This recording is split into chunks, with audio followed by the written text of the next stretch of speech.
Hi, welcome back to the channel. In today's episode, I want to talk to you about what's happening with regards to Russian oil because oil is still the main form of revenue for the Russian economy. So when it's doing well, then the Russian economy is doing okay. But at the moment, Russian oil is having an absolute nightmare. And in this video, I want to talk to you about the implications of the USA removing Nicolas Maduro from Venezuela and seizing control of all of Venezuela's oil. If you've been following the channel, you'll know that the USA has signed a deal whereby it's going to take 50 million barrels of Venezuelan oil and sell that to whoever wants to buy it. And this is having a major knock on impact for countries like China because in 2025, China bought 394,000 barrels of Venezuelan oil every single day. That constituted around 4% of China's seaborne imports. So that was a meaningful amount. Now, China no longer has access to that oil because the reason it was buying it was because it was cheap. Venezuelan oil was sanctioned by the USA and a variety of other countries. So officially, you weren't meant to be buying Venezuelan oil, but China was doing that anyway. It was buying it because it represented an absolute bargain. But that bargain has now been taken away, and China doesn't want to officially buy the Venezuelan oil that's now being controlled by the USA. Now, let's have a look at this chart, which shows the amount of oil floating on the sea from a variety of different countries. And this is basically seen as a form of storage by some countries because they don't have anywhere to actually store the oil. So they put it onto tankers and then they just bob around in the ocean waiting for somebody to actually buy it. And this chart dates back to the 1st of January 2025. And on the left-hand side, the scale is shown in millions of barrels and goes from zero at the bottom to 100 million barrels per day. Now, if we look at the grey section first, which is basically the total amount of oil that's floating on the ocean, you can see that there was a sharp increase from September onwards. Up until that point, we were looking at somewhere between 10 and 30 million barrels of oil on average floating on the sea in Asia. But from September onwards, you can see that that figure skyrocketed to more than 80 million barrels of oil.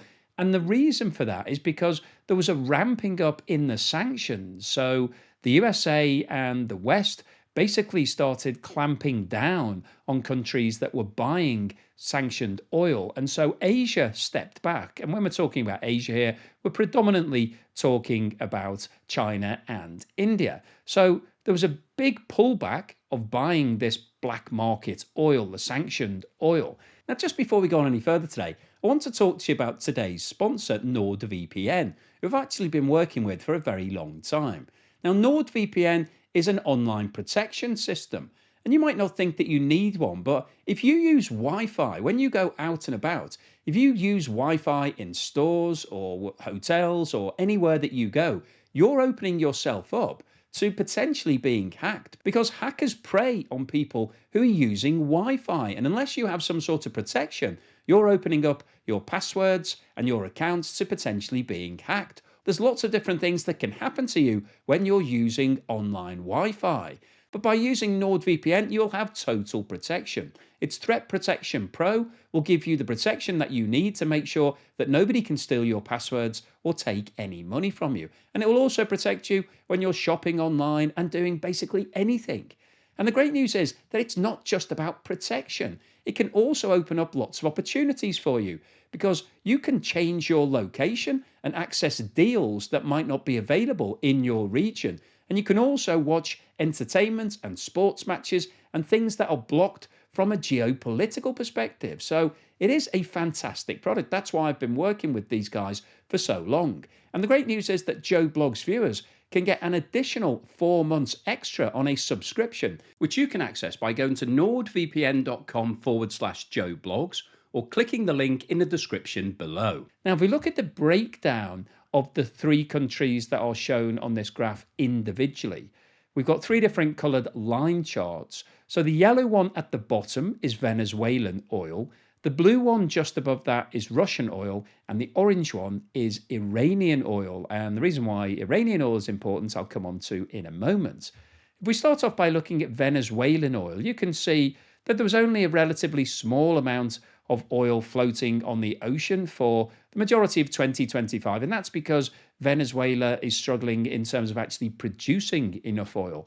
However, from October onwards, there was an increase in the amount of oil that was just bobbing around because the sanctions started to clamp down. Donald Trump put his embargo in place and basically put the armada around Venezuela and said that no ships were allowed to come in or out. So all of the oil that had actually been produced was basically sitting there because people were worried about what was going to happen.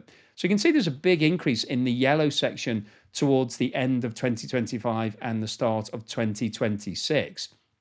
Now, since Nicolas Maduro has been replaced, you can see that the amount of Venezuelan oil that's floating around in Asia has come down because it's now possible to deal in Venezuelan oil, and the US companies are handling all of that.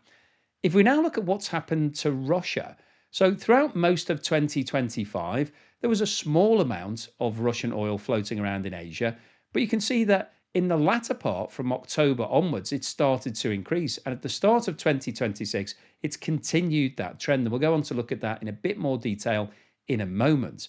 But if we now have a look at what's happened with Iranian oil, now Iran has been sanctioned for a long period of time, so nothing's really changed. So you can see that throughout the first part of 2025, there was a lot of Iranian oil floating around in Asia. It made up the majority of the grey section. And if we look at what's happened since September, there was a massive increase, and this was as a result of the increase in the sanctions and the tension between the USA and Iran. However, what we've now heard is that China has turned to Iranian oil to replace the oil that it's lost from Venezuela, those 400,000 barrels per day that it was previously buying from Venezuela. It's now decided to buy them from Iran, not from Russia. And that is a really interesting development because obviously the relationship between China and Russia has been very strong. Since the war in Ukraine started, China has been happily buying lots of Russian oil. However, rather than replacing the Venezuelan oil with Russian oil, it's decided to take the risk of taking on Iranian oil. And when you look at the discount that Iran is offering compared with the global markets, it's sitting at around $12 per barrel. And that's significantly less than the Russian oil. Russia is offering a discount of anything up to $30 per barrel at the moment because it's struggling to be able to find buyers. But despite the fact that it's so cheap, China is refusing to buy that oil, and that represents a serious problem for Russia and the Russian economy. And if we have a look at this chart, which shows the details of how much Russian crude is currently floating on the sea in tankers, you can see how the problem is starting to get worse from Russia's perspective. This chart dates back to the start of 2025, and at that point, there was around about 70 million barrels of Russian oil on the sea at any one time. Now, about half of that was probably just natural transit because it takes a long time to move oil from Russia to places like India and China. It can be 6 to 8 weeks on the ocean. So this isn't all being completely stored. Some of it is just the natural course of how long it takes to deliver that oil. But you can see that in 2025, that figure started to increase. It got up to around about 100 million barrels by April. It then came back down as everybody started buying some Russian oil, and it didn't look like anybody was going to take the sanctions that seriously.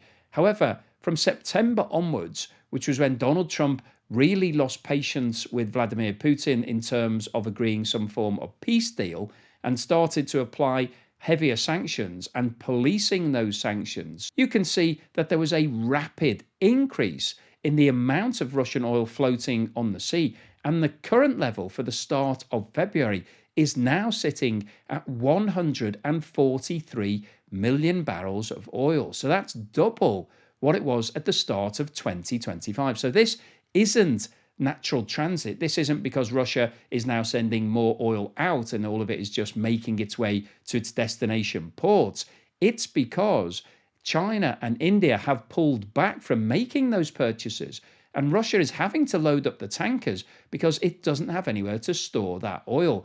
And the longer this situation goes on, the worse it's going to get from Russia's point of view, because it's going to get to a situation where those tankers are full. Russia won't be able to keep producing oil to put onto the tankers, and therefore it's going to have to cut back on its production.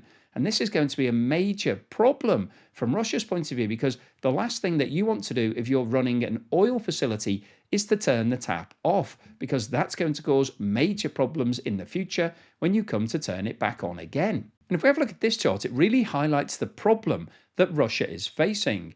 This shows the destination of crude oil shipments coming out of Russia to Asia, dating back to the start of 2022, which was when the war in Ukraine started.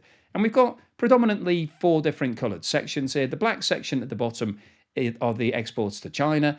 The pink section are the exports to India. We've got a blue section, which was other at the start of the war. That was basically going to places like Europe, which have died away now. And then on the far right-hand side, you can see a big yellow section for unknown Asia. So the story here is that China has been a consistent buyer of Russian oil over the past 4 years, and that's increased gradually over that time.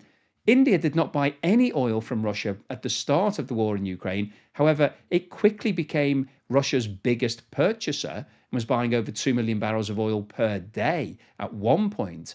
And then if you look at the far right-hand side of this chart, you can see where the problems are starting to arise, because China has actually come back quite significantly from its peak of around about 1.7 million barrels, which was just before the USA announced that it was going to sanction Rosneft and Lukoil. So there was basically a last-minute frenzy where China tried to buy as much as it could.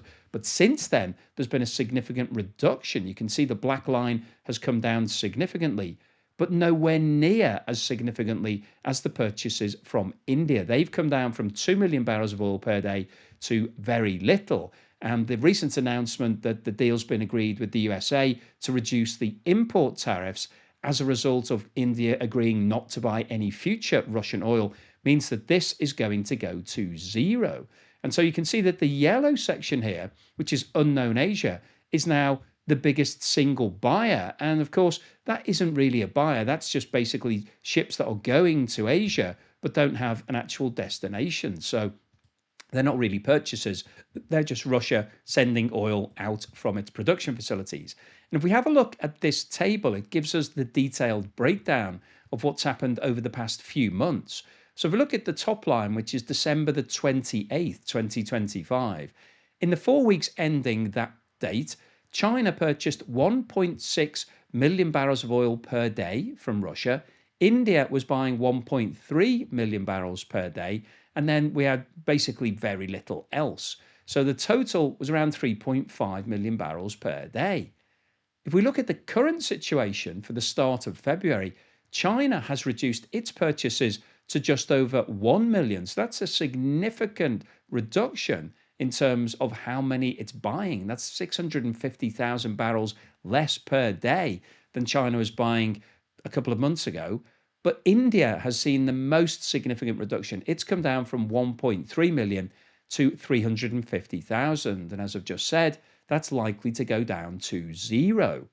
And the problem from Russia's point of view is that it doesn't have any alternative buyers to sell to. You can see that unknown Asia is now the biggest single customer. That's not really a customer. That's just basically adding the numbers up and saying, okay, we don't know where they're going, but there's still 1.4 million barrels of oil per day heading over to Asia, but there aren't actually any purchasers. So Russia won't actually receive any money for that oil. It's just literally loading it onto tankers and sending it out to sea. And this is a major issue from Russia's perspective, because as I said at the start of this video, Russia is entirely dependent on oil revenues. So if it isn't being paid, if nobody's buying its oil, then at some point it's going to run out of money, but also it's going to run out of storage space. Those tankers are now full, so you can't refill them. And if that continues, then Russia will have to cut back on its oil production. And that could represent a serious, catastrophic problem for the Russian oil industry. So I think the walls are really closing in on Russia at the moment. The sanctions are now starting to bite India has decided to walk away from its relationship. China is the only major buyer left in town, and it's also under a lot of pressure because the majority of China's exports do not go to Russia. They go to the rest of the world. And a lot of the rest of the world are applying these sanctions. So China may well follow suit and decide to do what India's done and stop buying Russian oil. If that happens, then Russia will have to call an end to the war in Ukraine because otherwise its oil industry will collapse and so will its economy. So hopefully you've enjoyed today's video, you found it useful, informative and thought-provoking. If you've liked what I've said, then please give me a thumbs up. Please subscribe if you haven't done so already. Don't forget, I'm currently running my competition, which is another way of funding the channel, whereby you can win either my house located close to one of the best beaches in the UK or £250,000. But I do need to sell some tickets in order to be able to give that prize money away. So if you could help out, have a look at the QR code on the screen now or click the link in the description below. Really appreciate that. Thank you also to everyone that supported me in other ways. If you bought me a coffee or sent me YouTube super thanks, really do appreciate that generosity. And if you've signed up as either a member or a patron, really appreciate that long-term support. Really helps to keep me motivated on a daily basis. So thank you so much. And here's something to put a smile on your face.